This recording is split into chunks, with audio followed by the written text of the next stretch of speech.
চট্টগ্রামের সদরঘাট থানার মাদারবাড়ি রাবিয়া ওয়ার্কশপ এলাকায় চলছিল ভবন নির্মাণের কাজ। সোমবার রাতে মাটি খুঁড়তেই লোহার সাথে লেগে বিকট শব্দ হয়। এতে ভয় পেয়ে যায় শ্রমিকরা। বান্ডেল থাকলে প্রতি সেনমানিতে টাকা বাঁচবে। বিকাশ সেনমানি বান্ডেল কিনে জিতুন প্রতি লেনদেনে। পরে মাটির নিচ থেকে একে একে তারা তুলে আনে ৬টি বোমা সদৃশ অবিস্ফোরিত বস্তু। তবে প্রথমেই সে শ্রমিক বুঝতে পারেনি যে এগুলো ভয়ঙ্কর মারণাস্ত্র। বোমা সদৃশ বস্তুকে সামান্য লোহা ভেবে বিক্রির জন্য ঘুরতে থাকে ভাঙাড়ির দোকানে। কয়েক কিলোমিটার ভাঙাড়ির দোকান ঘুরলেও কেউ এগুলো কিনেনি। পরে একজন জানায় এগুলো লোহা নয়, বরং বোমা। এতে ভয় পেয়ে আবারও এসব জিনিস নিয়ে আগের জায়গায় ফিরে আসেন সেই শ্রমিক। 3টা বাসার সামনে নিয়ে লাগিয়ে দিছি, একটা মাটির তোলা খাজা লাগছি, একটা নিয়ে আমাদের এলাকার মুরাদ মামা আছে, ওখানে দাগাইছি। মামা এটা কি? মামা বলতেছে এটা কি? বুম। লোহা মনে করে নিয়েছিলাম, ওখান থেকে বুম আমি এনে তুলে দিয়েছি। আবার দাওয়াতে কেন তুলে দিয়েছি? এটি সরকারি জিনিস, সরকারি বুঝবে। লাস্টে আমি ফোন দিয়ে অজি সাহেবকে ফোন দেওয়া আছি, অজি সাহেবকে জিনিসগুলি বুঝাই দিয়েছি। মাটির তলা আরও আছে, তাহলে কুদাল দিলে কূপ দিলে টং করে ওঠে। খবর পেয়ে ছুটে আসে স্থানীয় জনতা ও পুলিশ। ঘিরে ফেলা হয় পুরো এলাকা।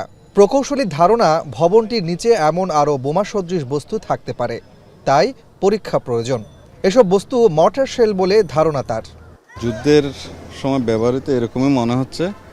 মর্টার শেলগুলো মাটি খনন করার সময় আমরা যে হাউসটা তৈরি করছি কাজের জন্য, ওই হাউসের মাটি খনন করতে গিয়ে আমরা এই জিনিসগুলো পেয়েছি। লেবার তো ওরা তো আর বুঝে না জিনিস, ওরা মনে করে যে একটা লোহা জাতীয় জিনিস পাইছি, এটা বাইরে বিক্রি করে দিলে ভালো পাবে। হ্যাঁ, যখন বাইরে বিক্রি করতে গেছে তখন সে বাইরে মনে যারা কিনে তারা এটা দেখে আর কিনে নেয়। দেখা যাচ্ছে মনে যেন এটা মর্টার সেলের মতো। আমরা বই পুস্তকে যা দেখছি সেটা, এখন বাস্তবে কিছু দেখলাম।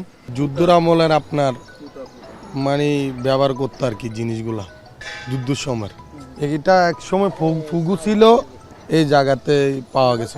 পুলিশ জানায় উদ্ধারকৃত বোমা সদৃশ বস্তুগুলো পরীক্ষা নিরীক্ষা করে ব্যবস্থা নেবে বোমা ডিসপোজাল ইউনিট। তবে প্রাথমিকভাবে ধারণা করা হচ্ছে এগুলো মর্টার শেল। সাধারণত যুদ্ধকালীন সময়ে এসব মর্টার শেল ব্যবহার করা হয়। থানায় খবর দেওয়ার পরে আমাদের ওসি স্যার আসছে, আসার পরে আপনার ওসি স্যার দেখছে, দেখার পরে এখান থেকে সেনাবাহিনী যারা এক্সপার্ট অফিসার আছে তাদেরকে খবর দিছে, তারা আসবে। স্থানীয়রা জানায় রাবিয়া ওয়ার্কশপের এই এলাকাটি 1971 সালে মুক্তিযুদ্ধের সময় গেরিলাদের নিরাপদ আস্তানার একটি ছিল। যুদ্ধে গেরিলা অপারেশনের আগে ও পরে অনেকেই এখানে আশ্রয় নিতেন।